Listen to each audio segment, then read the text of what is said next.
Coucou mon frère, bonjour, bonsoir, bon dimanche. J'espère que tu te portes bien, que Dieu te bénisse en abondance. Alors, je viens partager ceci avec toi. Je sais, c'est difficile, on doit se battre au quotidien, n'est-ce pas? Mais qu'est-ce qui nous permet de tenir? C'est la foi. La foi. Alors, la foi aussi rencontre beaucoup de problèmes. Alors, on perd la foi comme on gagne la foi.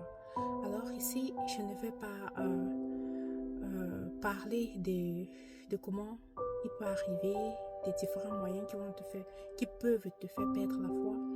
Mais je vais plutôt te dire comment tu fortifies ta foi, comment tu gardes ta foi. Alors, tu gardes ta foi à travers quoi? À travers la parole.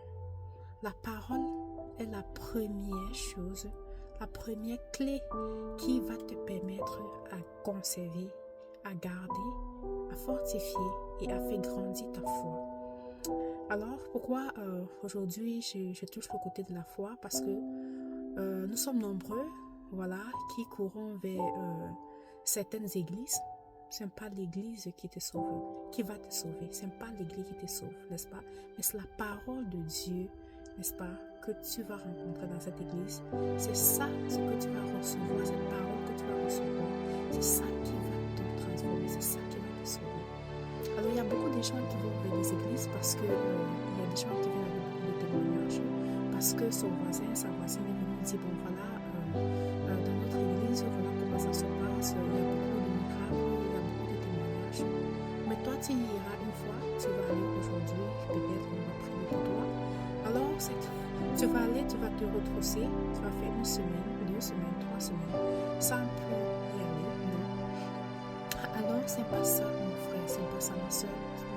Dieu n'est pas comme ça. Alors, quand tu cherches la face de Dieu, une fois que Dieu t'a ouvert les portes, tu dois marcher dans sa maison, tu dois entrer dans toutes les chambres jusqu'à ce que tu arrives dans la chambre principale. La chambre principale, c'est où Dieu même réside, la royauté de Dieu. Mais là où il est mené, il faut d'abord que tu connaisses sa parole, parce que Dieu ne va pas approcher n'importe qui, ceux qui peuvent le mettre en danger auprès de lui. Donc, je viens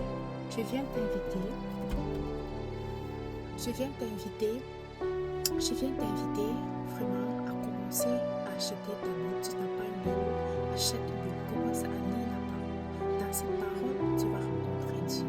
Dans cette parole-là, n'est-ce pas, le Saint-Esprit va venir en toi. Et une fois que tu as le Saint-Esprit, il faut aussi le conserver.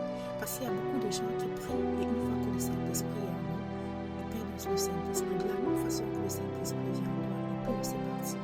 Donc, l'idée ici, ce n'est pas de s'attacher à une église, mais c'est de construire une relation personnelle avec Jésus. Et la relation personnelle que tu peux construire avec Jésus, c'est quoi? C'est la parole. Cherche à connaître la parole. La parole, elle est vivante et elle est vérité. Donc, cherche à connaître la parole de Dieu. Accroche-toi sur cette parole. C'est à travers la parole que tu pries. C'est à travers la connaissance de la parole que le Saint-Esprit va te demander sur comment prier. Donc, il n'est pas question d'aller à l'église chaque dimanche, mais chaque jour, tu dois lire la parole de Dieu. Donc, mon frère, ma soeur, ne dors plus, ne pense pas que c'est le prêtre qui va changer ta situation. Ne pense pas que c'est un prophète qui va venir changer ta situation. Ne pense pas que c'est un frère, mais c'est toi-même qui va changer ta situation. La première clé, c'est la connaissance de la parole de Dieu. Cherche à connaître la parole de Dieu. Cette parole, elle va te guérir, elle va te transformer, elle va t'élever. N'est-ce pas? C'est ce que je voulais partager avec toi aujourd'hui. Vraiment que Dieu te bénisse sur ce dans le chemin, que le Saint-Esprit t'accompagne, que de grandes portes s'ouvrent sur toi. Et après, n'oublie pas, il faudra venir laisser ton témoignage. Et si partage ceci avec quelqu'un, ne t'attache pas à une église, mais attache-toi à la parole de Dieu. Que Dieu te bénisse. Soyez pleinement bénis au nom puissant de Jésus. Amen. On se voit. Très bonne semaine à tous. Je vous aime. Jésus nous aime. Bye bye.